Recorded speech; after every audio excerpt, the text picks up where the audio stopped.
الحمد لله رب العالمين الصلاة والسلام على سيد المرسلين ما بعد فقد قال الله تعالى في كلامه القديم وفي الفرقان المجيد أعوذ بالله من الشيطان الرجيم بسم الله الرحمن الرحيم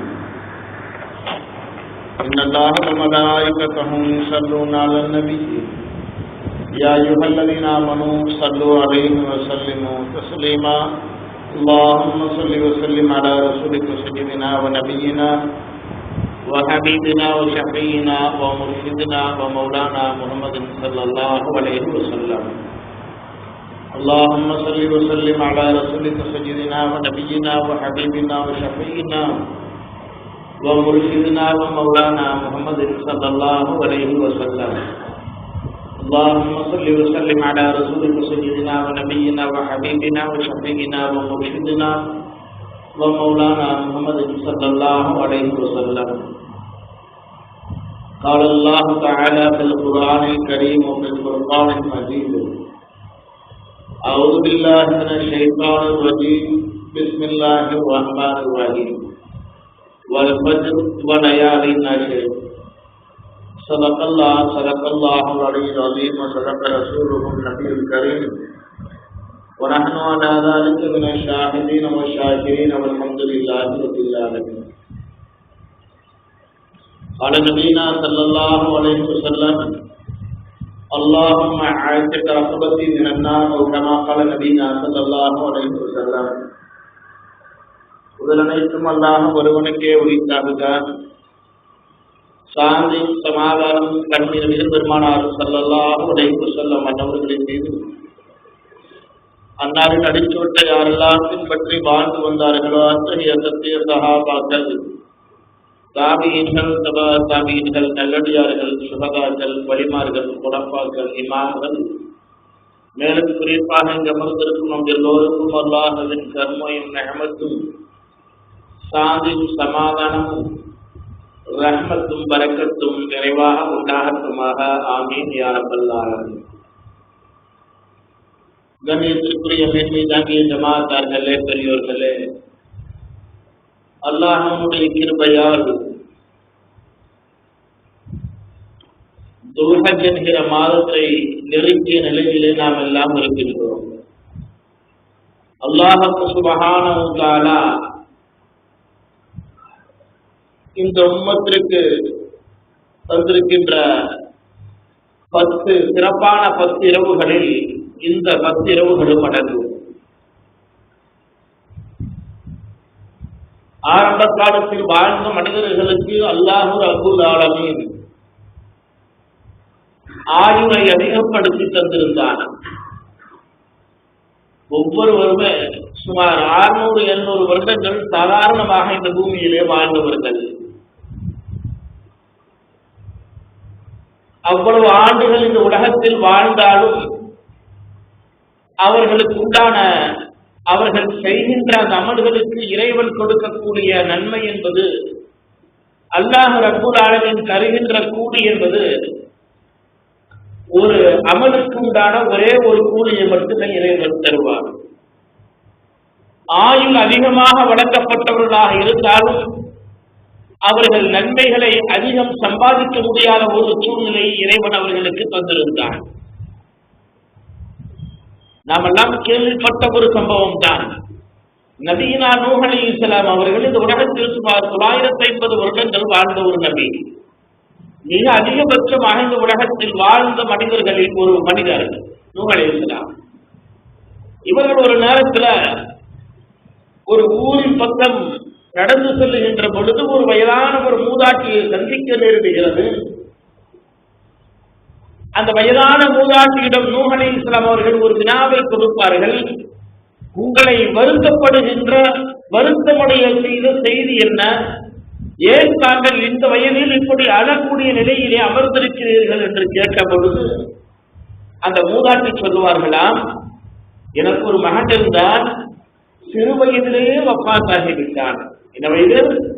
சிறு வயதிலேயே வஃபாத்தாகிவிட்டான். எனவே என்னுடைய மகனுடைய பிரிவை தாங்க முடியாமல் என்னுடைய துக்கம் அழுகையாக வெளிப்படுகிறது, என்னுடைய வருத்தம், என்னுடைய ஆனந்தம் அழுகையாக வெளிப்படுகிறது என்று நபியினா நூஹ் அலைஹிஸ்ஸலாம் அவர்களிடம் அந்த மூதாட்டி சொன்ன பொழுது, நூஹ் அலைஹிஸ்ஸலாம் அந்த மூதாட்டியிடம் கேட்பார்கள், உன்னுடைய மகனுக்கு உண்டான வயது என்ன? இந்த உலகத்தை விட்டு பிரிந்து செல்லக்கூடிய வயது இல்லை என்று சொல்கிறீர்களே, அந்த வயது எந்த நேரத்தில் ஒரு ஒப்பாத்தாளர்கள் என்று கேட்கின்ற பொழுது அவர்கள் சொன்னார்களாம், அந்த மூதாட்டி 500 வருஷம் தான் இந்த பூமியில வாழ்ந்தான். எப்படிங்க 500 வருஷம் தான், அதுக்குள்ள பொட்டுன்னு போயிட்டான், சீக்கிரம் இறந்துட்டாரு, சின்ன வயசுலயே இறந்துட்டார் அப்படின்னு அந்த மூதாட்டி தன்னுடைய ஆனந்தத்தை வெளிப்படுத்தி சொன்னார்கள் என்று சொன்னால், அன்றைய காலத்தில் வாழ்ந்த அந்த சமூக மக்களுக்கு அல்லாஹ் ரப்புல் ஆலமீன் ஆயுளில் எப்படியெல்லாம் பரக்கத் செய்திருப்பான் என்பதை உங்களிடம் யோசித்து பார்க்க வேண்டும். நீண்ட ஆயுளை அவர்களுக்கு கொடுத்திருந்தான். சர்வசாதாரணமாக 400-500 ஆண்டுகள் அவர்கள் வாழக்கூடிய ஒரு சூழ்நிலை. ஆனால் இன்று என்ன பார்க்கிறோம், 100 வயதை கடந்து விட்டாலே அடுத்த நாள் பத்திரிகை செய்திகளிலே அதிசய மனிதர் என்று நாம் பார்க்கின்றோம். 100 வயதை கடந்து வாழக்கூடிய ஒரு மனிதர் இந்த ஊரில் இருக்கின்றார் என்று பத்திரிகைகளிலே தகவல் கொடுக்கக்கூடிய அளவிற்கு பிரபல்யமாக நாம் பேசிக் கொள்கிறோம். கணியத்திற்குரியவர்களே, எதற்காக வேண்டி சொல்ல வருகிறோம் என்று சொன்னால், ஒரு சமூகத்திற்கு இறைவன் ஆயுளை அதிகப்படுத்தி கொடுத்திருந்தாலும் அவர்கள் அந்த பெற்றுக்கொண்ட அந்த ஆயுளில் அவர்கள் செய்கின்ற ஒரு அமலுக்குண்டான கூலி இறைவன் ஒன்றுதான் தந்திருந்தான். ஆனால் இந்த உம்மத்தை முஹம்மதியாவாக இருக்கக்கூடிய நமக்கு இறைவன் கொடுக்கக்கூடிய ஆயுள், நாம் செய்கின்ற நன்மைக்கு இறைவன் நமக்கு தரக்கூடிய கூலி என்ன என்பதை ஒரு விளக்கம் ஒப்பிட்டு பார்க்க வேண்டும். நபினா ஸல்லல்லாஹு அலைஹி வஸல்லம் அவர்கள் சொன்னார்கள், அமார் உம்மதி மா பைன 60 இலா 70. என்னுடைய உம்மத்தினர்களுடைய வயது என்பது 60க்கும் 70க்கும் இடைப்பட்ட காலம்தான் வயது என்று சொன்னார்கள். 70 வயதை கடந்து ஒருவர் வாழ்கிறார் என்று சொன்னால் நாம் எல்லாம் நினைத்துக் கொள்ள வேண்டும், இறைவன் நம்ம மீது அதிகமாக கிருபை செய்கிறான் என்பதாக நினைத்துக் கொள்ளலாம். இறைவன் நமக்கு போனஸாக ஆயுளை அதிகப்படுத்தி தந்திருக்கிறான் என்று வேணால் நினைத்துக் கொள்ளலாம். நபினா ஸல்லல்லாஹு அலைஹி வஸல்லம் அவர்களுடைய கூற்றுப்படி இந்த உம்மத்தினர்கள் அமாரு உம்மதி மா பைன 60 இலா 70, 60க்கும் 70க்கும் இடைப்பட்ட காலம் தான் இந்த உம்மத்தினர்களுடைய காலம். இவ்வளவு குறுகிய காலம் மிக அற்புதமான, மிக இறைவனால் பாராட்டப்பட்ட, இறைவனுடைய நேசத்திற்கு உண்டான நபிமார்களுக்கெல்லாம் தலைவராக விளங்குகின்ற நபியினா ஸல்லல்லாஹு அலைஹி வஸல்லம் அன்னவர்களுடைய உம்மத்தினர்களுக்கு குறைந்த காலகட்டத்தை இறைவன் நிர்ணயிப்பது ஏன்? குறைந்த காலகட்டத்தை இறைவன் இந்த உம்மத்தினர்களுக்கு வழங்கினாலும் அவர்கள் செய்யக்கூடிய அமல்களிலே இறைவன் நன்மைகளிலே பரக்கத்தை வழங்குகின்றான்.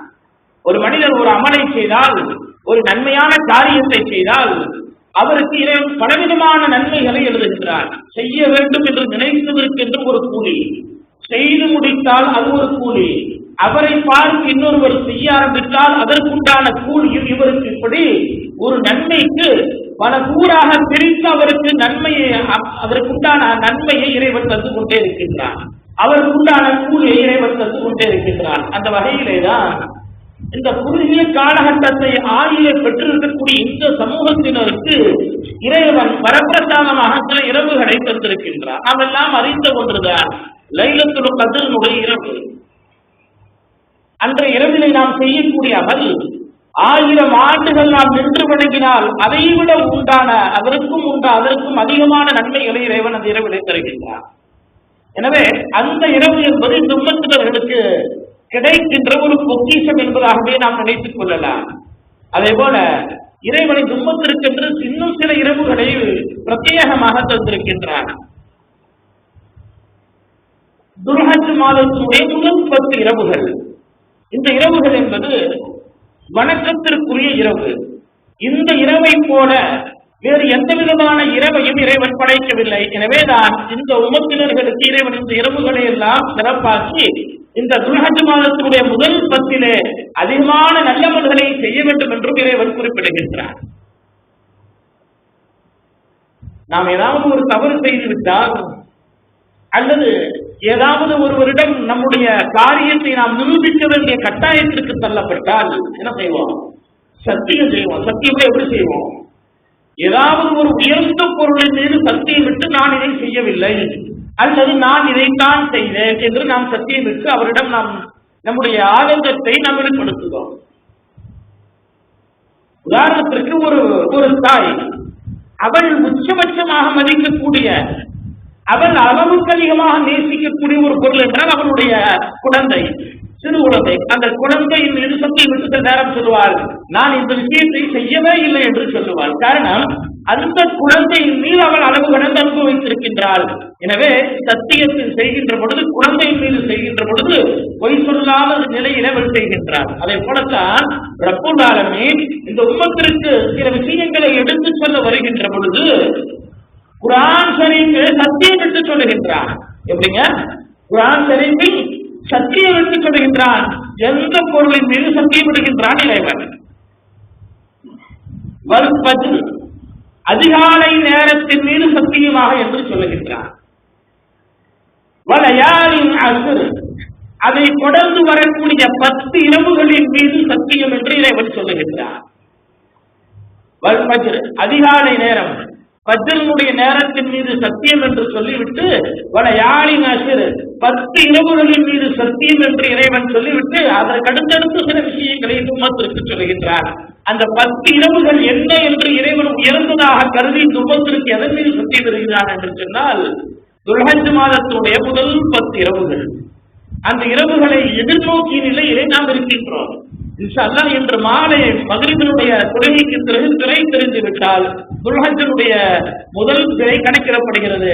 எனவே இன்றைய திரை தெரிந்து விட்டால் இன்றைய இரவிலிருந்து அது சிறப்புக்குரிய வணக்கத்திற்குரிய இரவுகளாக மாறி போய்விடுகிறது.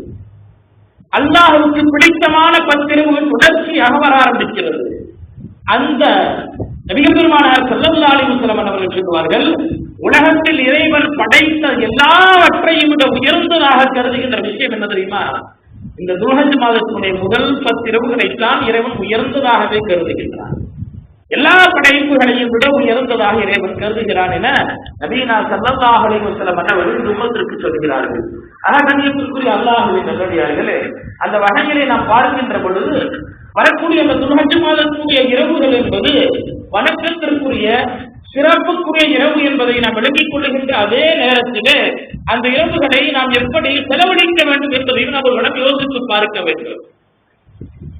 பொதுவாகவே பண்டிகை காலம் என்று வருகின்ற பொழுது நம்முடைய தேவைகளுக்காக அங்காடிகளுக்கு செல்வது நம்முடைய வழக்கமாகவே இருக்கிறது. துணிக்கடைக்கு செல்வோம், ஏதாவது ஷாப்பிங்க்கு செல்வோம், ஏதாவது ஒரு பண்டிகைனா அதற்குண்டான செலவு ஐட்டங்களை வாங்குறதுக்காக வேண்டி ஒரு வாரத்திற்கு முன்பாகவே நாம் திட்டமிட்டு அதற்குண்டான தயாரிப்புகளில் இறங்கி விடுகின்றோம்.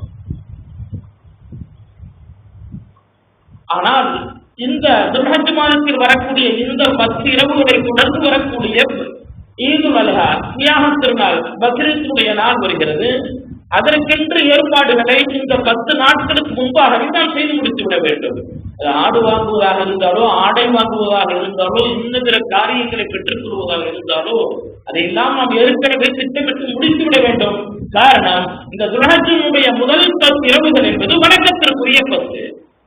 நபிகள் பெருமானார் ஸல்லல்லாஹு அலைஹி வஸல்லம் அவர்கள் சொன்னார்கள், துல்ஹஜ் மாதத்தினுடைய 10 இரவுகளில் யார் ஒருவர் தன்னுடைய நாவை பேணி பாதுகாத்துக் கொள்கிறாரோ, பொய் பேசாமல் இருக்கணும், அவதூறு பேசாமல் இருக்க வேண்டும், நாவை பாதுகாத்துக் கொள்கிறாரோ, யார் தன்னுடைய காதை பாதுகாத்துக் கொள்கிறாரோ, இசைகளை கேட்காமல் தவிர்த்து கொள்ளுதல், அடுத்தவர்களுடைய புறங்களை காது கொடுத்து கேட்காமல் இருத்தல், அடுத்தவர் பேசுவதை ஒற்றை கேட்காமல் இருத்தல், இது போன்ற தீய செயல்களிலிருந்தும் தன்னுடைய காதுகளை தடுத்துக் கொள்கின்ற ஒரு நபர்.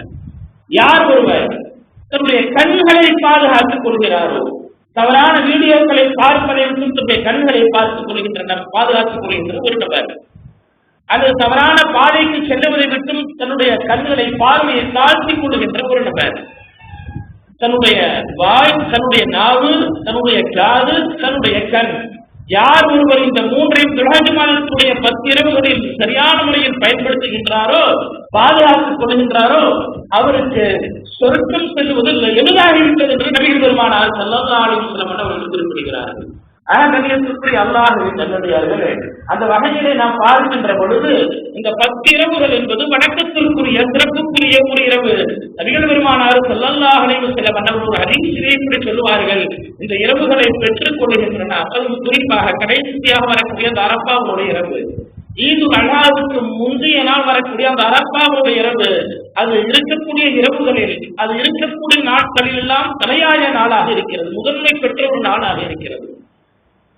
அந்த நாளில் நாம் செய்ய வேண்டிய அமல் என்ன என்பதை நபிகள் பெருமானார் ஸல்லல்லாஹு அலைஹி வஸல்லம் அவர்கள் குறிப்பிட்டுள்ளார். என்ன அமல் செய்யணும்?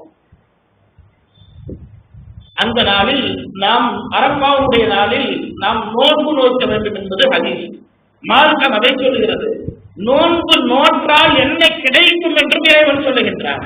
நபிகள் பெருமானார் ஸல்லல்லாஹு அலைஹி வஸல்லம் அவர்கள் சொல்லித் தந்திருக்கிறார்கள், அரஃபாவுடைய நாளில் யார் நோன்பு நோக்கிறாரோ 2 வருடத்தினுடைய பாவங்களை இறைவன் மன்னித்து விடுகின்றார். அவர் அதற்கு முன்பு செய்த 1 வருடத்துடைய பாவங்களை மன்னித்து விடுகின்றார். நோன்பு வைத்திருந்தால் அதற்கு அடுத்து வரக்கூடிய 1 ஆண்டினுடைய பாவங்களை இறைவன் மன்னித்து விடுகின்றார். இதற்குண்டான அந்த ஹதீஸுக்கு உண்டான விளக்கத்தை எழுதுகின்ற முஹத்திஸீன்கள் இப்படி எழுதுவார்கள், 2 வருட பாவங்கள் மன்னிக்கப்படுதல் என்பது முந்தைய 1 வருட பாவத்தை இறைவன் மன்னித்து விடுகின்றான். நோன்பு வைத்து விட்டால் பாவங்களை 1 வருடம் செய்ய விடாமல் இறைவன் தடுத்து விடுகின்றான் என்றும் சொல்லுகின்றார்கள். அல்லது மனிதன் தவறிழைத்து விட்டாலும் அந்த தவறுகளை, அந்த பாவத்தை இறைவன் மன்னித்து விடுகின்றான் என்று நமக்கு சொல்லித் தருகிறார்கள். அந்த அரஃபாவுடைய நாள் என்பது, அரஃபாவுடைய நாளில் நோன்பு நோற்பது என்பது சுன்னத் என்பதை நாம் விளங்கிக் கொள்ள வேண்டும். நம்முடைய பாவங்கள் மன்னிக்கப்படுவதற்குண்டான ஒரு வாய்ப்பை இறைவன் நமக்கு தருகிறான் என்பதை நாம் பயன்படுத்திக் கொள்ள வேண்டும். கண்ணியத்திற்குரிய அல்லாஹ்வின் நல்லடியார்களே, அதுபோல நபிகள் பெருமானார் ஸல்லல்லாஹு அலைஹி வஸல்லம் அவர்கள் அந்த அரஃபாவுடைய நாளில் நாம் செய்ய வேண்டிய ஒரு துஆவை இந்த உம்மத்திற்கு கற்றுக் தந்திருக்கிறார். என்ன துஆ அப்படின்னா, அல்லாஹும்ம அஅத்தக ரஹ்மத்தீன் நன்னார், யா அல்லாஹ் என்னுடைய பிடரியை நரகத்தை விட்டு பாதுகாத்து விடு என்று துஆ செய்ய வேண்டும் என்று நபிகள் பெருமானார் ஸல்லல்லாஹு அலைஹி வஸல்லம் அவர்கள் சொல்லித் தந்திருக்கிறார். அதாவது அவர் முழுமையாக நரகத்தில் செல்லுவதை விட்டு தடுத்துக் கொள்ள வேண்டும் என்கிற எண்ணத்தின் அடிப்படையில் இந்த துஆவை கற்றுத் தந்திருக்கிறார்கள். இந்த துஆவை நாம் அரஃபாவுடைய நாளில் நாம் அதிகமாக துஆ செய்து வந்தால் அல்லாஹ் நாடினால் நரகத்தினுடைய தண்டனையை விட்டு இறைவன் நம்மை முழுமையாக பாதுகாத்து விடுவார். கண்ணியத்திற்குரிய அல்லாஹ்வின் நல்லடியார்களே, அந்த வகையிலே நாம் பார்க்கின்ற பொழுது அரஃபாவுடைய நாளும் சிறந்த நாட்களாக இருக்கிறது. அரஃபாவுடைய நாளை பெற்றுக் கொள்கின்ற நாம், அதுவும் குறிப்பாக இந்த துல்ஹஜ் மாதத்துடைய முதல் 10 இரவுகளை பெற்றுக் கொள்கின்ற நாம், அந்த இரவுகளை எப்படி செலவழிக்க வேண்டும் என்பதை நம்முடைய முன்னோர்கள் ஒரு அழகான ஒரு அட்டவணையின்படி நமக்கு வகுத்து தந்திருக்கிறார்கள். அதிகாலை நேரத்திலே இருந்து தஹஜ்ஜத் தொழுகையை சரியான முறையில் நிறைவேற்ற வேண்டும். இது நாம் எளிதாக செய்யக்கூடிய ஒரு அமல். மிகப்பெரிய அமல்களை நாம் யோசிக்க தேவையில்லை. நம்மால் சிறிது முயற்சி செய்தால் அதிகாலை நேரத்திலே இருந்து ஃபஜ்ருக்கு எழுந்திருக்கிறது முன்னாடி ஒரு 1/2 மணி நேரம் அல்லது ஒரு 3/4 மணி நேரம் நாம் எந்திரிச்சு என்ன செய்யணும், தஹஜ்ஜத்துடைய தொழுகையை நாம் சொல்ல ஆரம்பித்தால் அது அந்த நாளை நாம் கண்ணியப்படுத்துவதற்கு உண்டான ஒரு வாய்ப்பை இறைவன் நமக்கு தந்து விடுவார். அதே போல அந்த துல்ஹஜ் மாதத்துடைய முதல் 10 இரவுகளை பெற்றுக் கொள்பவர் தஹஜ்ஜத்துடைய தொழுகையை சொல்லலாம். அது அவர் செய்யக்கூடிய நன்மைகளில் சிறந்த நன்மையாக அமையும். 2வது விஷயம், எல்லா நேரங்களிலுமே பர்னுடைய தொழுகை நேரத்துல முன் சுன்னத்து பின் சுன்னத்துங்கிறது எப்படியுமே தொழுகணும். அதே நேரத்தில் குறிப்பா அந்த இந்த துல்ஹஜ்ஜுடைய 10 நாட்கள் என்பது முதல் 10 நாட்கள்ல குறைந்தபட்சம் பர்னுடைய முன்பின் சுன்னத்துகளையாவது நாம் சரியான முறையில் தொழுது வர வேண்டும். அடுத்து திக்ருகளை நாம் அதிகமாக செய்ய வேண்டும். லா இலாஹ இல்லல்லாஹோ அல்லது இஸ்திக்ஃபாரோ, இப்படி ஏதாவது ஒரு திக்ருகளை நாம் அதிகமாக செய்து வர வேண்டும். அல்லது நபியின் மீது ஸலவாத், இது போன்ற ஏதாவது ஒரு நல்லவர்களை இந்த துல்ஹஜ் மாதத்துடைய முதல் 10 நாட்களிலே நாம் அதிகமாக செய்ய வேண்டும். ஒரு ஹதீஸிலே வருகிறது, லா இலாஹ இல்லல்லாஹு வஹ்தஹு லா ஷரீக லஹு லஹுல் முல்கு என்று ஆரம்பிக்கக்கூடிய இந்த 4வது கலிமாவை யார் ஒருவர் சரியான முறையில் இந்த துல்ஹஜ் மாதத்துடைய முதல் 10 நாட்களில் சொல்லி வருகின்றாரோ, அவர் ஒரு முறை சொன்னால் அவருக்கு உண்டான கூலி என்ன தெரியுமா? அவர் வாழ்க்கையில் செய்த 10 லட்சம் பாவங்களை இறைவன் மன்னித்து விடுகின்றார். 10 லட்சம் பாவம் மன்னிக்கப்படும். அந்த கலிமாவை ஒரு முறை அந்த 10 நாட்களில் ஒருவர் ஒரு முறை சொன்னால் 10 லட்சம் பாவங்களையே இவன் மன்னித்து விடுகிறான் என்று ஹதீஸ் குறிப்பிலே வருகிறது. ஆகணியத்திற்குரிய அல்லாஹ்வின் நல்லடியார்களே, இன்னும் சில முன்னோர்கள் இன்னொரு விஷயத்தை நமக்கு கற்றுத் தந்திருக்கிறார்கள். அதே போல நாம் நிறைய தர்மங்களை அந்த நாட்களிலே செய்ய வேண்டும். தர்மம் செய்யப்படுகிறது எந்த நேரத்திலும் நாம் செய்யலாம். அது குறிப்பாக இறைவனுக்கு பிடித்தமான அந்த துல்ஹஜ்ஜுடைய முதல் 10 நாட்களிலே நாம் ஏதாவது நல்ல அமல்களை செய்ய வேண்டும் என்று நினைக்கின்ற பொழுது இதையும் செய்யலாம் என்பதையும் நாம் யோசிக்க வேண்டும், நாம் சிந்தித்து பார்க்க வேண்டும். கண்ணியத்திற்குரிய அல்லாஹ்வின் நல்லடியார்களே, அந்த வகையிலே நாம் பார்க்கின்ற பொழுது இந்த துல்ஹஜ்ஜுடைய முதல் 10 நாட்கள் என்பது ஆகச்சிறந்த நாட்களாக இருக்கிறது. தர்மத்தை பற்றி சொல்ல வருகின்ற பொழுது ஒரு விஷயத்தை நாம் யோசிக்கலாம். பெருமானார் ஸல்லல்லாஹு அலைஹி வஸல்லம் அவர்களுடைய காலத்தில் பெண்களுக்கு சொல்லி தனியா பயான் வச்சிருந்தாங்க. ஜும்மாவுடைய நேரங்கும் போது என்ன செய்யறாங்க, ஆண்கள் எல்லாம் பயான கேட்டுக்கிறாங்க. புத்திசாலியா இருக்கிறவங்க ஏதாவது நமக்கு தெரிஞ்சுக்கணும்னு விருப்பப்படுறாங்க. என்ன செய்யறாங்க, ஜும்மாவுடைய வாங்கி சொல்லியாச்சுன்னா வியாபாரத்தை நடத்திட்டு நேரம் பள்ளிவாசலுக்கு வந்து என்ன செய்யறாங்க, என்ன இன்னைக்கு குதுபா, இன்னைக்கு உண்டான பயான் குறிப்பு என்ன எப்படி இருக்குன்னு ஆவலை உட்கார்ந்துடுறாங்க. ஆனால் சில பெண்களுக்கு உண்டான வாய்ப்பு ஜும்மாவுடைய பயானை அவர்கள் முழுமையாக கேட்க முடியாது. எனவே நான் நபிகள் பெருமானார் ஸல்லல்லாஹு அலைஹி வஸல்லம் அவர்கள் பெண்களுக்கென்றே ஒரு பயானை நிகழ்த்தி இருக்கிறார்கள். அந்த பயான்ல ரசூலுல்லாஹி ஸல்லல்லாஹு அலைஹி வஸல்லம் அதிகமாக பெண்களுக்கு செய்தது என்ன தெரியுமா, தர்மத்தை பற்றி. ஒரு முறை பெண்கள் சபையிலே நபிகள் பெருமானார் ஸல்லல்லாஹு அலைஹி வஸல்லம் அவர்கள் தர்மத்தை பற்றி எடுத்து கூறினார்கள். அப்பொழுது தர்மத்தை பற்றி எடுத்து பயான் சொன்னதற்கு பிறகு வியாபாரிகள் அவர்களை அழைத்து சொன்னார்கள், இந்த சபையில் இருக்கக்கூடிய பெண்களிடமெல்லாம் வசூல் செய்யுங்கள் என்று சொன்னார்கள். நிதி வசூல் செய்யுங்கள்.